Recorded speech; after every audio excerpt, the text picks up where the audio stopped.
California's largest inland city, in the heart of the San Joaquin Valley, where more than 500,000 people call home. A city rich with great diversity and culture. Welcome to the city of Fresno. Now from the KC24 studios, this is the 2020 State of the City Address with Fresno City Mayor Lee Brand. Presented by Bank of America, Chevron, Advanced Sanitizing, and hosted by the Fresno Chamber of Commerce. Good evening. My name is Nathan Ali, and I'm President and CEO of the Fresno Chamber of Commerce. It's my pleasure to welcome you to a Fresno First, a televised State of the City address delivered by Mayor Lee Brand. I welcome you on behalf of our Board of Directors, our volunteers, staff, and the 1,200 members in the Fresno Chamber of Commerce and the over 78,000 employees they represent. We thank you for watching this special presentation of Mayor Brand's update to the people of Fresno. This is the 30th annual State of the City Address, and the Fresno Chamber of Commerce has been honored to host the Mayor of Fresno for 3 decades. Of course, due to the ongoing COVID-19 pandemic, we're unable to host the traditional State of the City luncheon at the Convention Center. However, in conjunction with Mayor Brand and his team, our friends here at KC24, presenting sponsors Bank of America, Chevron, and Advanced Sanitizing, over the next hour, we have the unique opportunity to broaden our reach so that all Fresnans can hear firsthand from Mayor Brand about how the city is responding to the ongoing pandemic, addressing key issues of societal change and how they impact Fresno, as well as his reflections on his time in office as he enters the final 6 months of his tenure as the chief executive of our great city. An event like this would not be possible without the support of today's sponsors. We'd like to take this opportunity to thank our presenting sponsors, Bank of America and Chevron. Tonight's telecast is also brought to you by Advanced Sanitizing. Associating sponsors for the State of the City are Caglia Environmental, the Fresno Clovis Convention and Visitors Bureau, Fresno State, Fresno Yosemite International Airport, PG&E, the University of Phoenix, and U.S. Cold Storage. Our friend of the city sponsors for this speech are the California Restaurant Association, CIS Security, Clovis Community College, Fresno County EDC, Fresno Housing Authority, Fresno Regional Workforce Development Board, Fresno Unified School District, Jeffrey Scott Agency, Mid-Valley Disposal, Robert V. Jensen Incorporated, the UCSF Fresno Medical Education Program, Suncrest Bank, Valley Children's Healthcare, and the Fresno Irrigation District, who we congratulate on celebrating their 100th anniversary of service to the community this month. All these companies have worked together to help make tonight's program possible, and we thank them. It has been a tradition under Fresno's strong mayor form of government to present a few special awards at this event, and Mayor Brand has continued this tradition throughout his tenure. As a sign of collaboration and recognition of the role of the city's legislative branch in our form of government, the sitting president of the City Council introduces the mayor at this event. So at this time, it is my pleasure to introduce the 2020 president of the Fresno City Council, Miguel Arias. Council President Arias represents Council District 3, including portions of the Tower, West Fresno, Central, and downtown neighborhoods. He's a native of Mendota, a rural agricultural community in western Fresno County, where he and his family labored in the fields as farm workers. After graduating from Mendota High School, Mr. Arias attended California State University, Fresno, where he studied criminology and Chicano Latino studies. During his career in public service, Mr. Arias has served as a legislative assistant to former Congressman Cal Dooley, a trustee of the Mendota Unified School District, chief of staff to former Fresno City Council member Blanc Zhang, and was elected to the State Center Community College District Board of Trustees in 2014, before being elected to his current position in November 2018. Welcome, Council President Miguel Arias. It's no accident that the mayor, our mayor, has earned the respect of our council and every resident in our city. Mayor Lee Brand, as we thank you for your years of service, and we appreciate what you've done for our city, not only through a mass shooting, a pandemic, budget crisis, but also the movement of Black Lives Matters. We want to thank you for all your years of service and offer some advice to our Mayor-elect Dyer. Mayor-elect Dyer, you have some huge shoes to fill. Not only did our Mayor Lee Brand lead us well, but he led us with integrity, decency, and a love for all Fresnans. And it is our hope that his legacy will continue in the next administration. And with that, Mayor Lee Brand, welcome, and thank you for your years of service.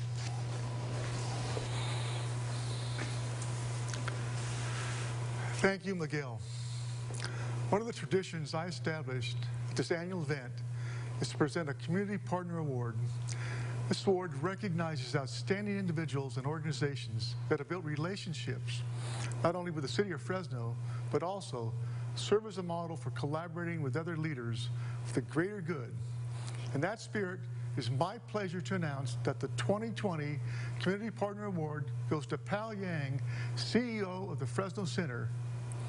Pal is a shining example of someone who is moving the needle forward and making a difference every day. Residents and leaders alike call on him and seek his advice. And when the city held a series of meetings to get public input on the search for the next Fresno police chief, Pal stepped up, moderating one of those discussions, and helped us set up a special public meeting to give the Southeast Asian community a voice. His commitment to our city is unwavering, and the Fresno Center has become a beacon for positive change through empowerment, education, and collaboration. And so it's my pleasure to present Pal Yang with a 2020 Community Partnership Award.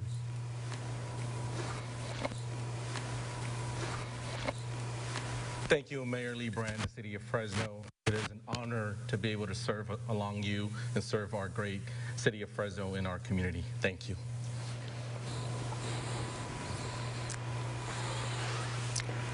It's time for our first commercial break, but when we return, we will have the presentations for the prestigious Key to the City Award. Stay tuned. The 2020 Fresno State of the City Address is hosted by the Fresno Chamber of Commerce and presented by Bank of America, Chevron, Advanced Sanitizing, and many supporting sponsors.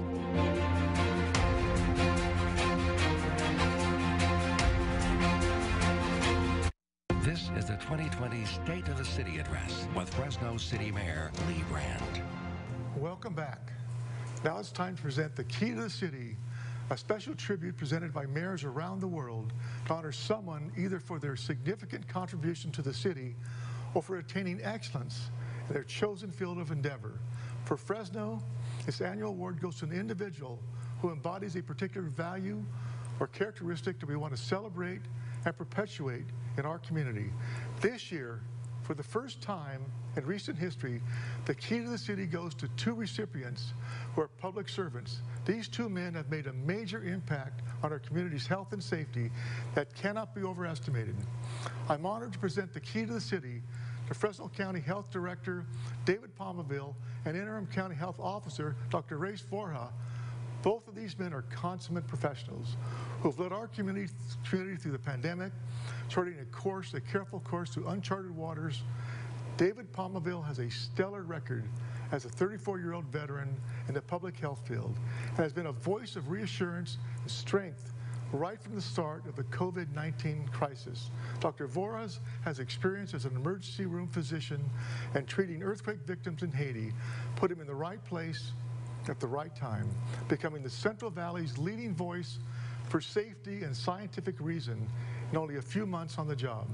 For both of you, we appreciate the guiding us through the pandemic, and we appreciate the long hours you've worked and all the difficult decisions you've made.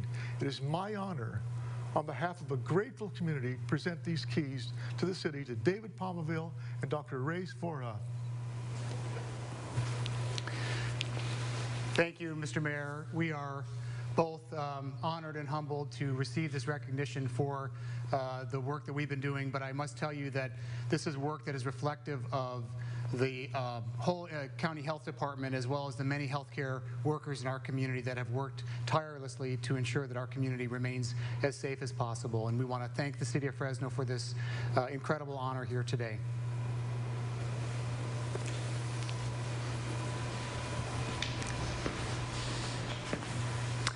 Thank you, Mayor, and congratulations to Mr. Palmaville and Dr. Forja for their much-deserved recognitions at this pivotal moment in our city's history.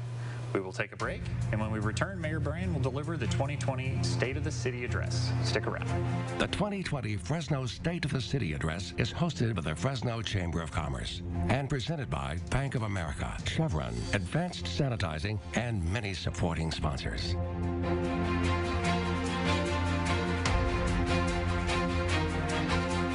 This is the 2020 State of the City Address with Fresno City Mayor Lee Brand. Welcome back to the 2020 State of the City Address presented by Bank of America and Chevron. At this time, I'd like to reintroduce Fresno's 25th Mayor, the Honorable Lee Brand. Good evening, Fresno.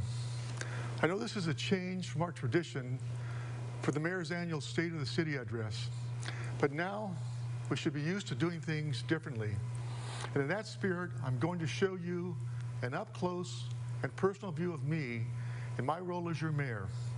This is my last address to the people of Fresno, and I want to speak from my heart to express my gratitude for having the opportunity of serving as your mayor.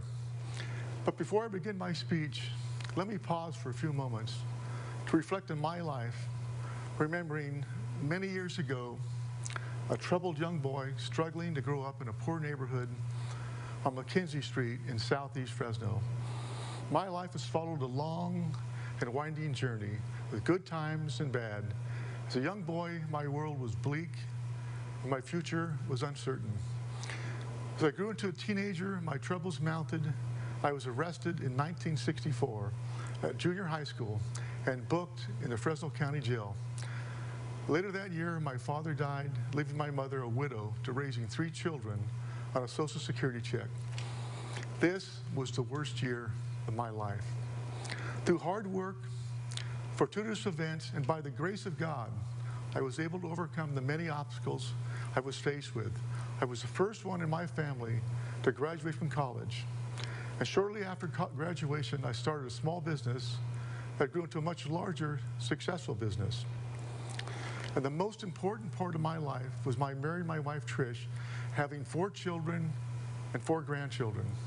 So I hope you can now understand when I say not a day goes by that I don't remember where I came from. And in my wildest dreams, I could have never imagined being here today as the mayor of Fresno. I want you all to know how proud I am of being your mayor for the past 3.5 years. I have committed my heart and my soul to making Fresno a better city for us all. And this has been no easy task. In both my campaign and while in office, your family shares your triumphs and your failures. This is the burden and the sacrifice that goes with this job. Being an elected official in today's 24-hour news cycles and a constant stream of social media is invasive and sometimes repugnant. But I have no regrets because it was my choice to become the mayor. But I can candidly tell you, as much as I have treasured my time as mayor, my heart longs for my private life that I gave up over 18 years ago. I miss traveling with my wife. I miss spending more time with my grandchildren. And I won't miss controversy, conflict, or 12.5-hour workdays. These are troubled and divisive times for our city and for our nation. We are facing unprecedented challenges as the fabric of our great nation is pulling apart, but not breaking, and headed in an uncertain direction. It's up to us all to find the better angels of our nature and to forge a path together for a united city where we all stand together. In these tumultuous times, change is everywhere. We can see it in the way we work, the way we interact with family and friends, the way we make choices, and the way we express what matters to us. It's been over 100 days since our whole world changed, challenging, fearful, and uncomfortable at times, and at times humbling, peaceful, and encouraging. During this unprecedented juncture in our city's history, I've asked you to sacrifice your normal routines to help us save lives, knowing it would cause much adversity. President Theodore Roosevelt, for whom my alma mater is named for, once said, "In any moment of decision, the best thing you can do is the right thing. The next best thing is the wrong thing. And the worst thing you can do is nothing."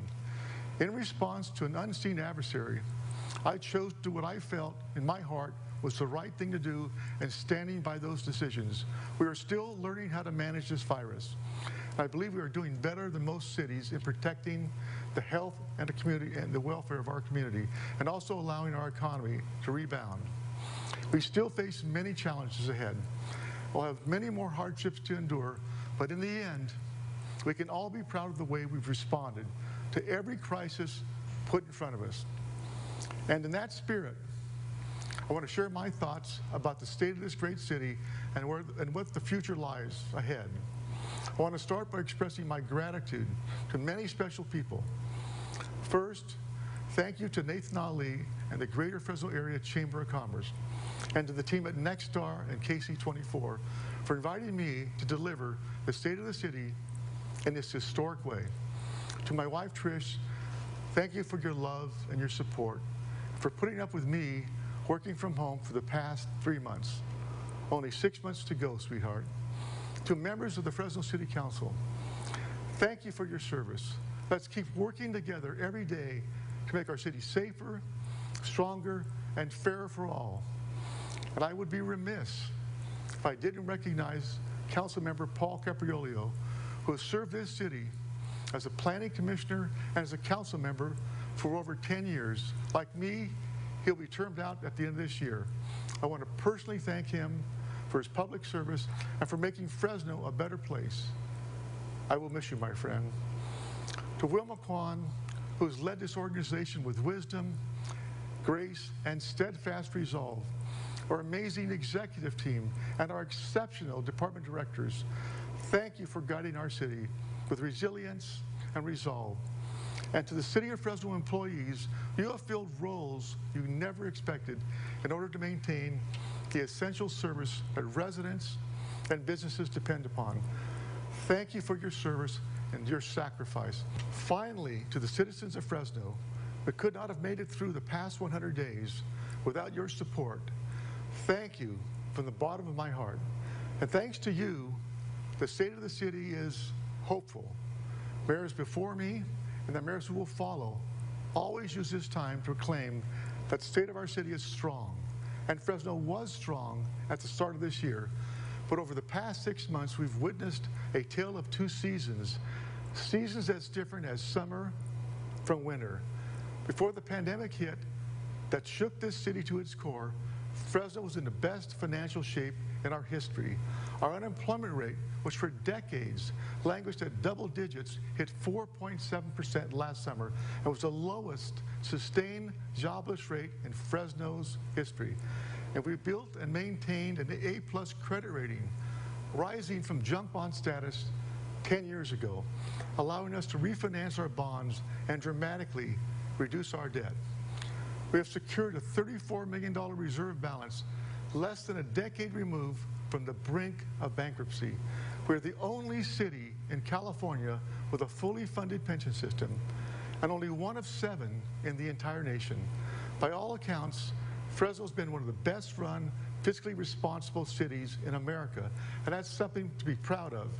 We should also be proud of an historic collaboration between city and citizen that turned a $66.5 million transformative climate communities grant into over $177 million in economic development in downtown, Chinatown, and Southwest Fresno.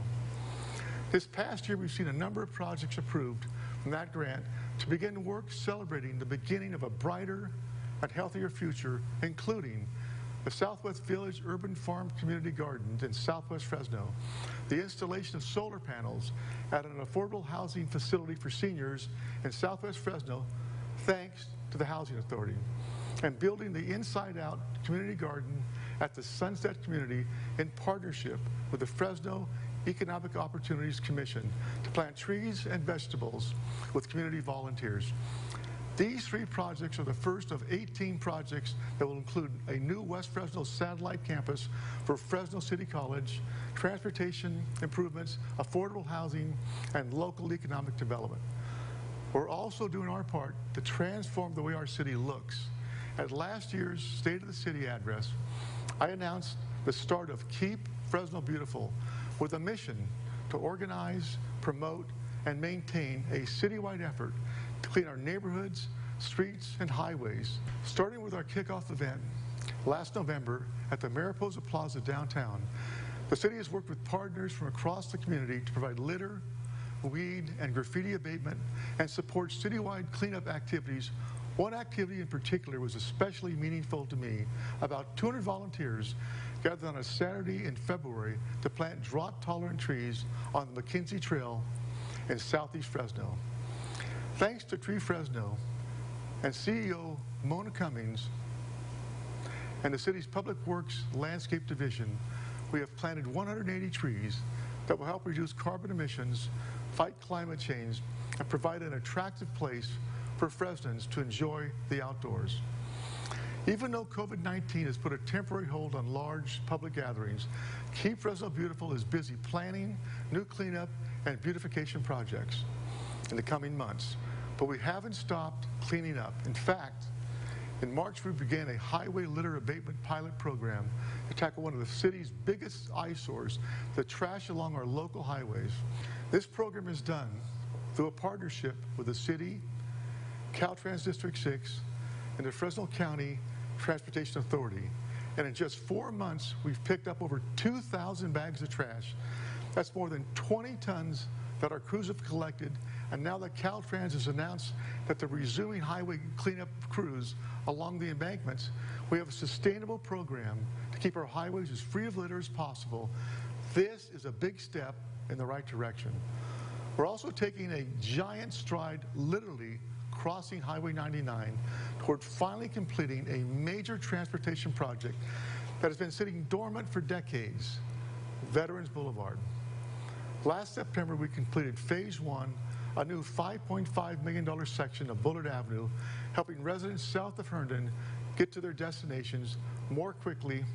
Phase 2 is now underway, and to ensure we can finish what we started back in 2003, the City of Fresno was awarded a U.S. Department of Transportation Build Grant for Veterans Boulevard, providing the final funding to complete this $138 million project. I want to thank Congressman Jim Costa and Devin Nunes for their assistance in securing this grant. Another important project that was debated for years was the need for a state-of-the-art animal shelter. We all know the challenges our community has faced when it comes to animal control services. We looked at a number of options and studied countless designs, but solutions were hard to find.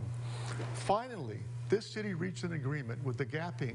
to purchase 4.8 acres of land on Airways Boulevard for $1, with the plan of building a state-of-the-art animal control shelter on this site. This parcel is part of a 200 acres of land adjacent to Fresno Yosemite International Airport that the city sold to the Gap in 1997 to build a regional distribution warehouse. It's the perfect location, and none of this could have been done without the cooperation and collaboration with the Gap, who has been a great partner, corporate partner from day one. Design was awarded back in January, and the construction contract was awarded last month. We expect this state-of-the-art facility to be completed by next May. In 2017, the federal government initiated opportunity zones to encourage private investment in distressed areas. This past year, we launched Opportunity Fresno, a website that provides a platform for local business owners and developers to showcase their new investment opportunities. Nowhere is the need for investment and understanding more important than with our homeless community. Homelessness continues to be a crisis in California, and while Fresno has lower numbers than other big cities, it is still a constant struggle, especially during this pandemic. Between 2010 and 2017, Fresno reduced homelessness by 59%, thanks to our Housing First strategy. But last year we saw a 16% increase in homelessness over 2018 and expect another increase for 2020. With 78% of Fresno's homeless population without a roof over their heads, we saw the need to invest in shelters. We developed a framework for action based on best practices from other cities, including smaller triage centers and low-barrier shelters, with a goal of safely exiting within 90 days. All that we needed was the funding. And working with the other big city mayors in California, the governor has budgeted millions of dollars to help us with this crisis. We received $3.1 million in HEAP funding, and our continuum of care received $9 million. Together, we opened 4 low-barrier triage centers with a total of 127 beds. And we have great news. 98% of the beds are being utilized by our most vulnerable population. The most exciting figure is that 65% of residents exit to safe housing, with 34% transition to permanent housing. While these are encouraging numbers, we desperately need more funds for additional housing and services. Thankfully, Fresno received $6.2 million from the state for more housing and outreach starting next July. But big changes take time and a collective effort. I would like to recognize a few extraordinary individuals, like Pastor DJ Kreiner, Fresno State NAACP Chapter President DeAngelique Jackson, and local radio personality DJ K. Rich for their impressive efforts to show government, the community, and the world in a peaceful and powerful way that we need real change right here in Fresno. You have my sincere gratitude. And that's why I joined with Council President Miguel Arias and Council members Luis Chavez and Esmeralda Soria to launch a commission for police reform. It will be led by former Fresno police officer and my good friend and former colleague, Oliver Baines, and includes residents and local and national experts on community policing. We're all looking forward to the commission's work so we can have an open and honest conversation about changing the way policing works in our city. None of these changes would be effective without the right person leading them. That's why I'm announcing today that the city will conduct a national search for Fresno's next police chief, July 1st. Mayor-elect Dyer will be working with me on the crucial process. Earlier, I stated over the past 6 months, we have witnessed a tale of two seasons. Seasons as different as summer from winter. At the start of 2020, we enjoyed a season of prosperity and excitement about Fresno's future. It was as bright as a brilliant sunset across our summer skies. And then things changed dramatically. And our second season, a kind of emotional winter filled with uncertainty, hit Fresno and the rest of our nation with a powerful punch.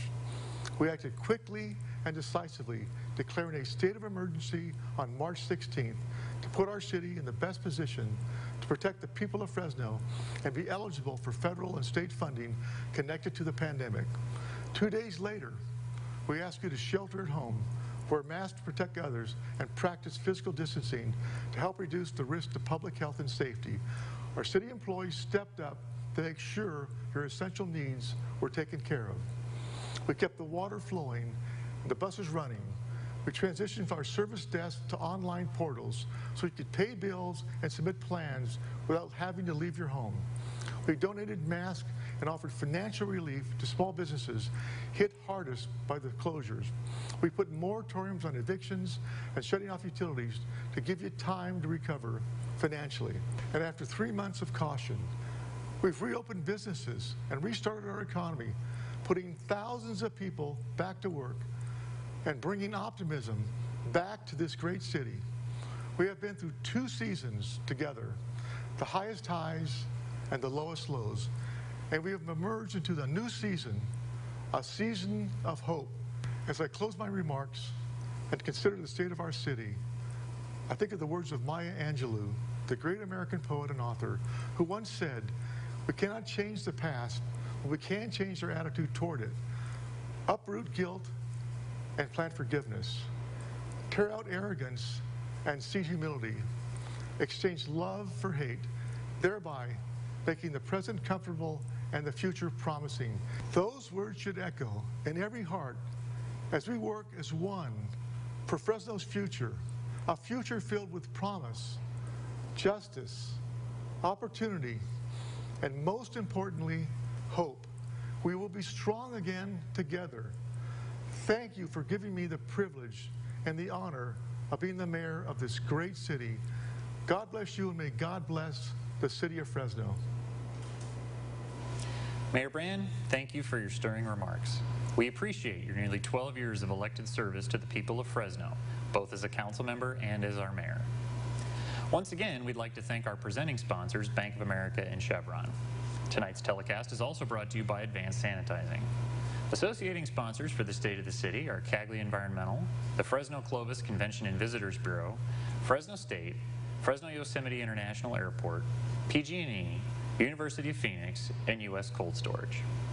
Our friend of the city sponsors for this evening are the California Restaurant Association, CIS Security, Clovis Community College, Fresno County EDC, Fresno Housing Authority, the Fresno Irrigation District, Fresno Regional Workforce Development Board, Fresno Unified School District, Jeffrey Scott Agency, Mid-Valley Disposal, Robert V. Jensen Incorporated, the UCSF Fresno Medical Education Program, Suncrest Bank, and Valley Children's Healthcare. I'm Nathan Ollie, President and CEO of the Fresno Chamber of Commerce, and I'd like to thank you all for watching this special presentation of the 2020 State of the City Address here on KC24. And now we hope you'll stay tuned after the break for a special edition of Sunday Morning Matters with Alexandre Balakian, who will moderate a panel discussion on tonight's speech. That's coming up after the break. Stay with us. The 2020 Fresno State of the City Address is hosted by the Fresno Chamber of Commerce and presented by Bank of America, Chevron, Advanced Sanitizing, and many supporting sponsors.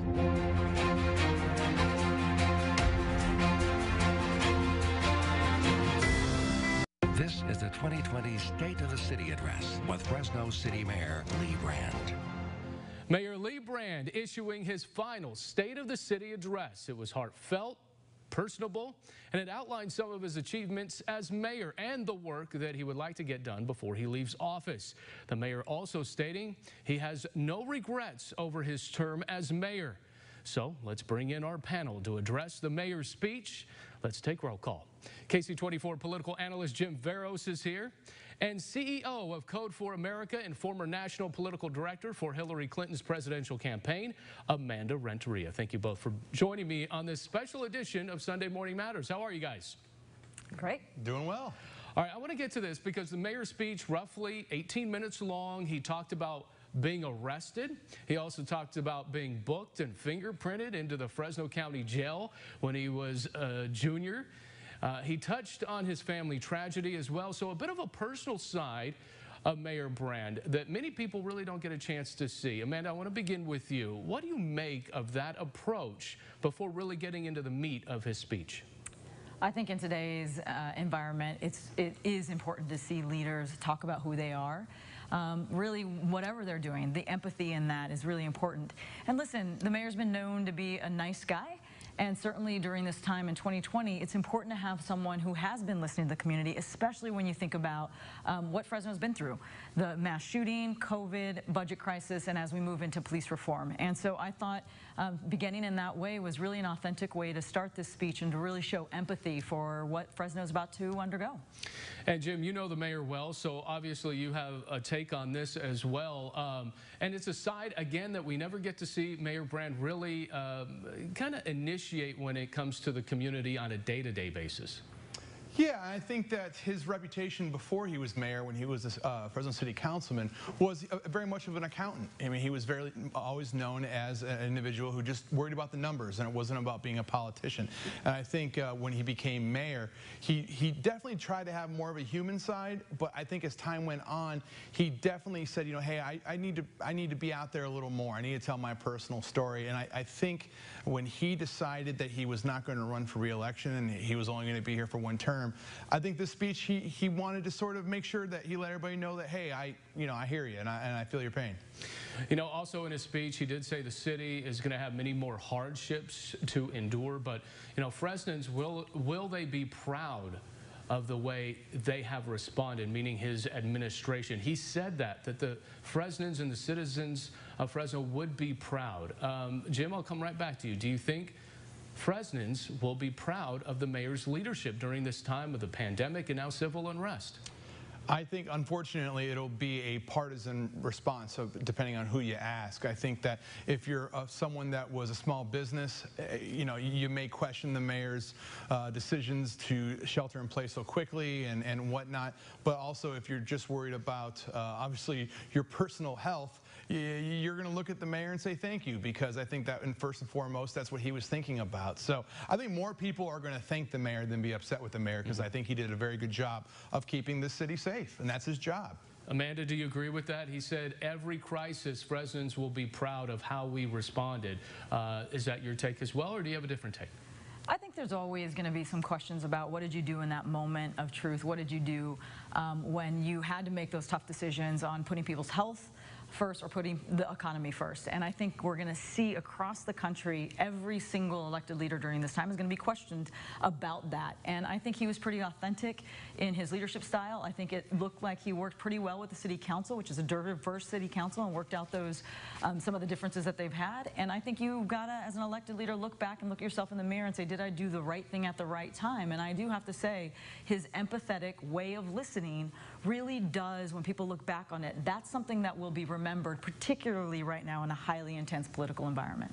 You know, and it's weird because, and I want to come back right to you guys about this, because when you talk about that, Amanda, you might remember when there was a protest on his doorstep not too long ago when it came to some of the unrest from a political group from Ben Berquam, and they came to his doorstep when it came to masks and when it came to shutting businesses down for COVID, and he came right out without a mask. Amanda, what'd you think of that?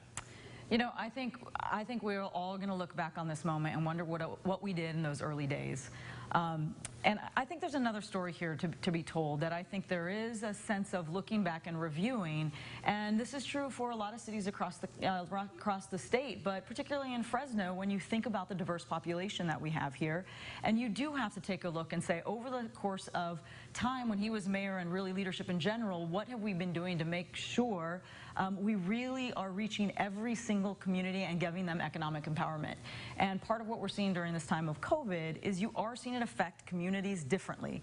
And I think there's a question to be had, not only about past policies, but as we think about future policies, how are we ensuring a unification that not only in moments like this where we need to come together, but for economic opportunity, we're also thinking about every single community in Fresno. And Jim, your thoughts on that? Obviously, City Hall closed down, but the mayor seemed very accessible. Yes, and he definitely went out of his way, not just him, but his team, to make sure that he was accessible. Listen, not only did he have to lead Fresno, but he also had to report to Sacramento, because there were some decisions that were being made by the governor's office that he had to abide by. It's not like he had to just make a decision and be able to change it whenever he wanted. He has to answer to the governor, because the governor is the one who could have called the National Guard. The governor could have done a lot of things, and I think that no matter what his decisions were going to be, that somebody was going to be upset about it. But the nice thing was is that he was a professional. He tried to explain his decisions, and sometimes they were correct, sometimes they weren't. But for some reason, we've gotten to a point where politicians and our elected officials aren't allowed to be human. And I think you saw that in Mayor Brand's decision-making from the very beginning. Was when he went to shelter in place, the mayor wasn't the first one to speak. It was Council President Miguel Arias. He worked with the council, and this was a contentious council before COVID. I mean, it wasn't like the mayor's office and the council were getting along, but they checked it at the door. They put the health and safety of the residents first, and you may not have liked what he did with some of the things with business and shelter in place and dog parks and, you know, whatever, but you can't look at Lee Brand and say, well, you didn't try, because I'm fairly certain that's all he did every day, was to try to make the best decisions. I think that's all you can ask from an elected official. And I want to get to this point, because in the speech, Mayor Brand points out it's been a tale of two seasons, really almost a tale of two terms, if you will, for Mayor Brand. He did help lead Fresno out of a financial ruin, and then he will end his term with at least a $40 million deficit at no fault of his own because of COVID. And of course, Mayor Brand saying he was the right man for the job through all of this. Amanda, I'll come back to you. Do you agree with that? You know, I think we are in a moment where we're going to look at all the finances across every city, every county, and the most important thing right now, I think, for the mayor to do is really lay out the structural challenges within the budget.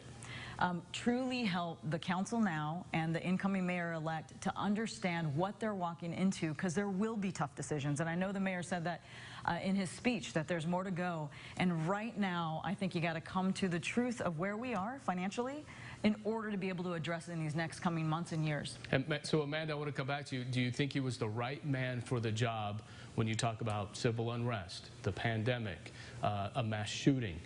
He didn't mention the mass shooting, but that was one of the biggest in Fresno's history, and the Hmong community coming together, and us as a community coming together to help the Hmong community through that tough time. Was he the right man for the job through all of this?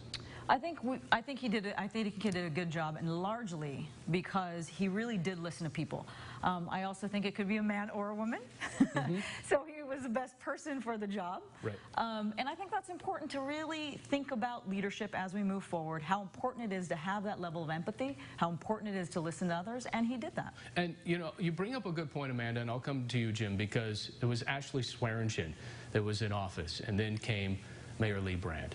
So how did he continue that legacy? Well, I think, you know, obviously Mayor Swearingen was very much focused on some projects in the city, but when you have to take a look at when she took office, where the city's finances were.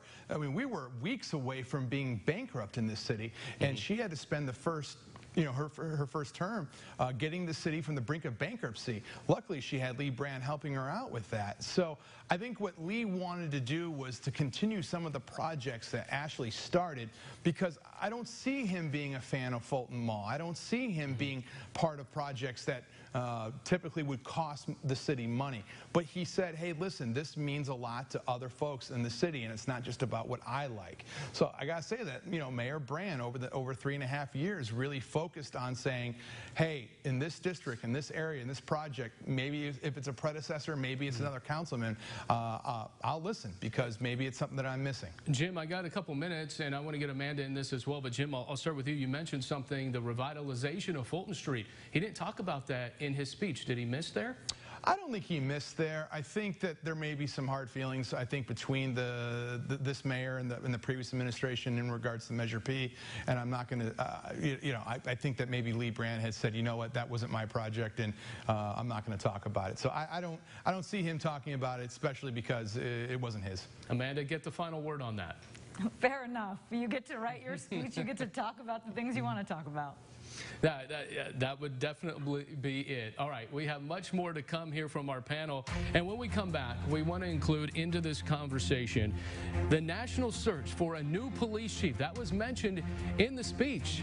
So what does Mayor Brand need to do to punctuate his term as mayor as well? We'll be right back with much, much more on this special edition of Sunday Morning Matters. This is the 2020 State of the City Address with Fresno City Mayor Lee Brand.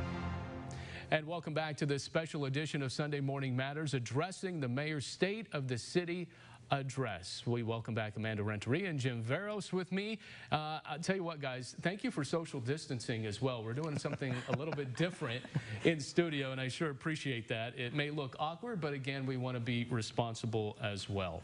Amanda, I want to come to you first on this next topic, because we did hear from the mayor making that big announcement towards the end of his speech, saying on July 1st, along with Mayor-elect Jerry Dyer, they will be conducting a national search for the next police chief. And we've heard from many residents, they've criticized the mayor for not allowing them to really be more involved in the search the last time around when Andy Hall was named the interim police chief. So what do you make of how he made the announcement, and should he have included the Police Reform Committee in his speech when talking about the search? I think it is always important to cast a very wide net of perspectives, bring in everyone in, particularly at this time that we are in right now, when you have demonstrations across the state, when people want to make sure their voices are heard, you know, and I think he has a chance to do that. I think he can go back out to the community. I know the community panel had some interviews.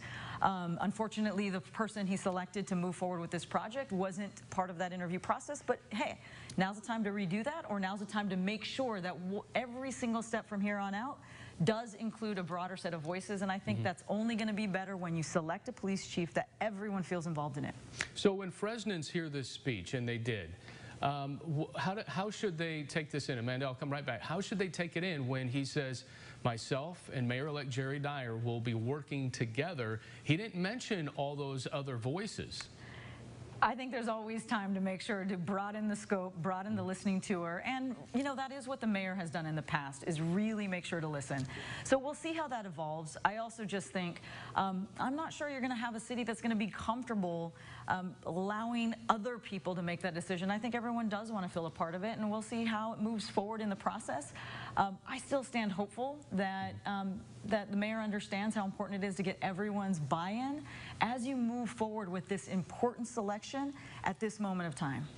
And Jim, I'll come to you. I want to get your thoughts on what we just said there about the search starting July 1st. And also, when you think about this search now, he clearly says Mayor-elect Jerry Dyer will be a part of that, the former police chief.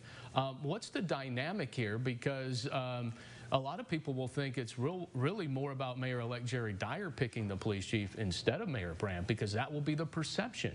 Yeah, I think that perception is probably correct. I think in regards to getting the Police Reform Commission a part of this process, I think that's going to be important also, because I think they selected a great chairman of that, former council member and police officer, Oliver Baines. I'm sure Oliver will be reporting back to the mayor and Mayor-elect Dyer. But I think in regards to the process of interviewing and making sure that everyone is heard, that still falls on Mayor Brand, because he is still the mayor.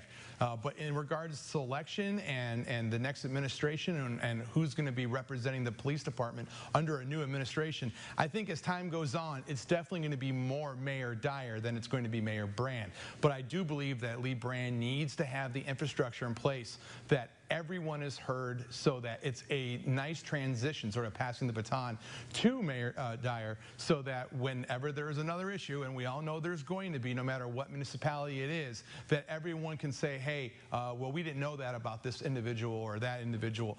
You did, because everyone was heard.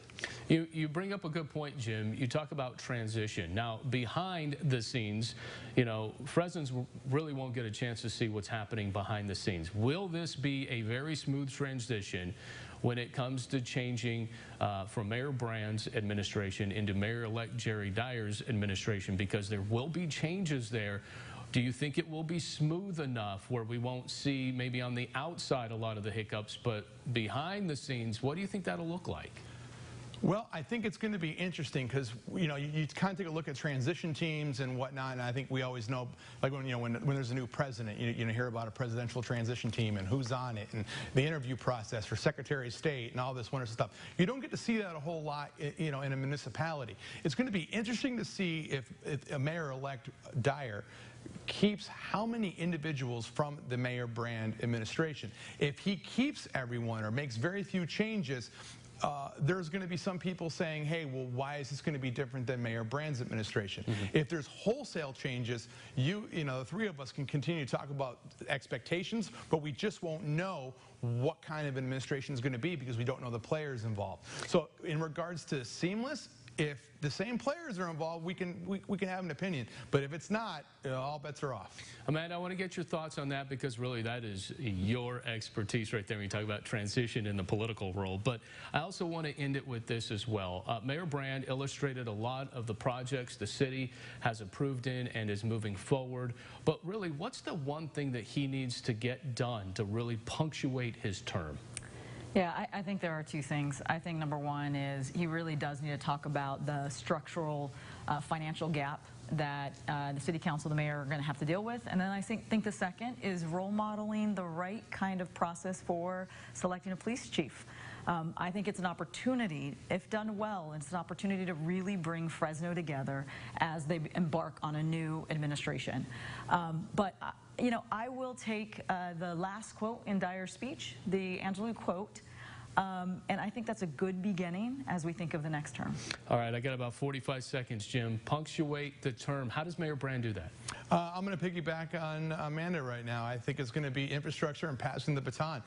How are we going to bridge the gap with City Council? I think getting Mayor Dyer a clean slate with not only the police chief, but also with a City Council that is going to be stacked against him politically. Don't forget, this City Council is going to have a veto-proof majority. So Mayor Dyer is going to have to reach across the board right now with Council President Arias, but then next year with Council President Luis Chavez. Politics are going to play so much of a key on this, and I'm sorry, but Lee Brand needs to help Mayor-elect Dyer with that. All right, that's going to wrap it up here. Amanda Renteria, Jim Veros, thank you so much for being in studio here as we social distance on this very unprecedented event here on KC24, the State of the City Address. We appreciate your time. Absolutely. All right, that's going to do it for us. We appreciate you joining us here on this new special edition of Sunday Morning Matters, and that is our time. Thank you so much for joining us.